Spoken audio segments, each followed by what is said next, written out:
Değerli izleyicilerimiz, bildiğiniz üzere pek çok vatandaşımız izinlerini tamamladı ve Avrupa'ya gelmeye devam ediyor.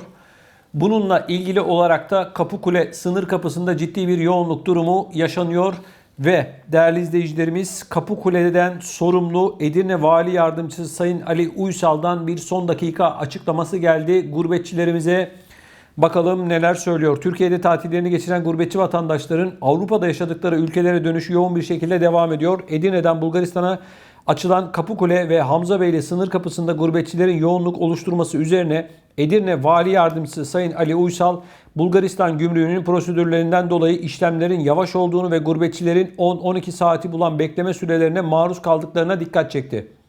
Vali Yardımcısı Uysal, gurbetçilerden özellikle gelişlerini pazartesi ve salı günlerine kaydırmaları konusunda çağrıda bulundu. Kapıkule'de çıkışların yoğun olarak sürdüğünü belirten Vali Yardımcısı Uysal, herkesin bildiği gibi şu anda çok yoğun çıkış var.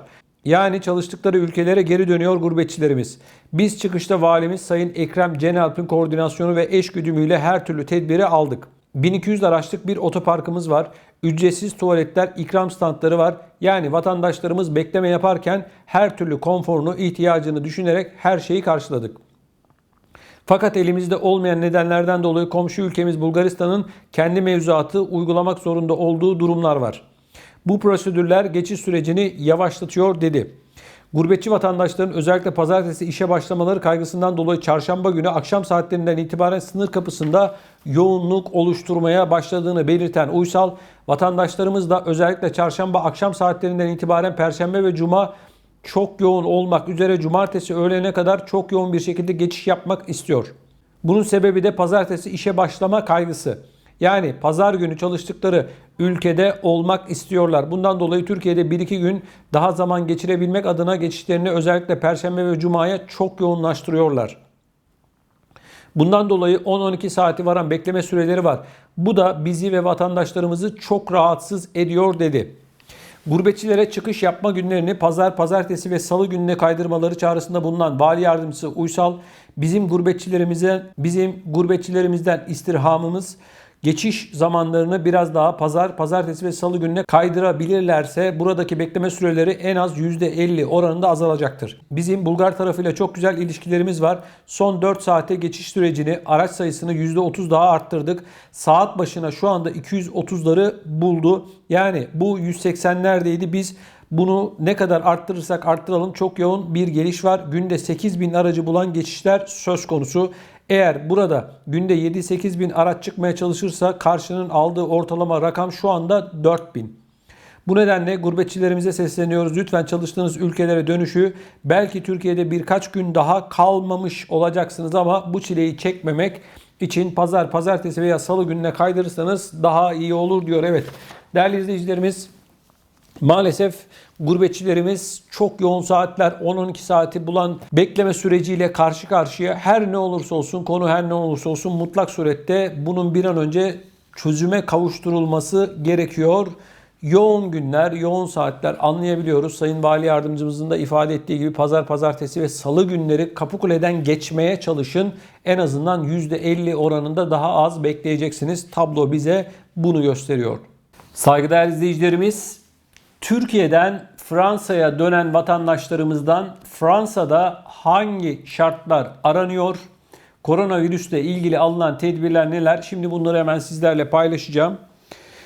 Fransa, Türkiye'yi turuncu risk bölgesi olarak kabul ederken izinlerini Türkiye'de geçiren Fransız vatandaşları ve Fransa'da oturum hakkına sahip kişiler Avrupa İlaç Ajansı olan EMA'nın onayladığı aşıları olduklarını ispatlamaları durumunda koronavirüs testi zorunluluğu olmadan Fransa'ya giriş yapabilirler.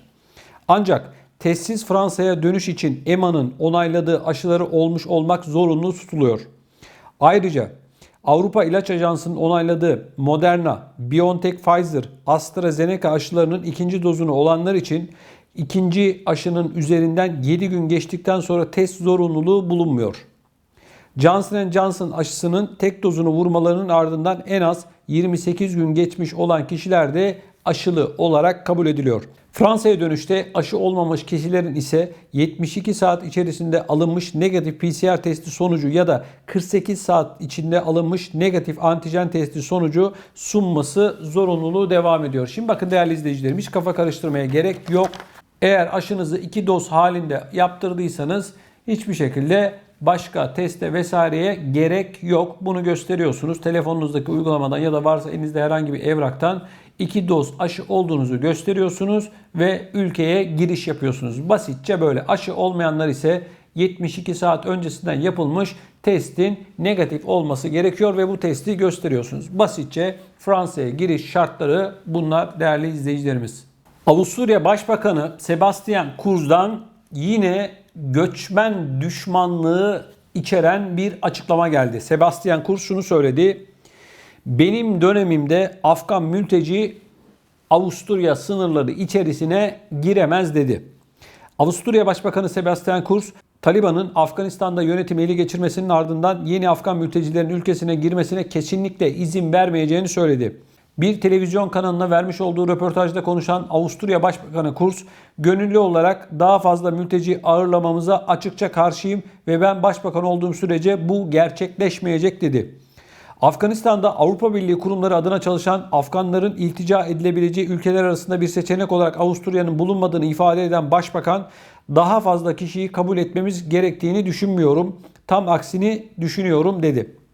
Başbakan Kurz, Afgan mültecilerin bölgede kalmasını önerirken Türkmenistan ve Özbekistan'da resmi verilere göre sırasıyla sadece 14 ve 13 mülteci olduğuna dikkat çekti. Avusturya 2015-2016 yıllarında nüfusunun yaklaşık %1'ini oluşturan bir göç akımıyla karşı karşıya kaldı. Göçe karşı sıkı önlem alma vaadiyle öne çıkan sağ politikacı Kurz ise 2017 yılından bu yana tüm seçimlerden zaferle ayrılıyor.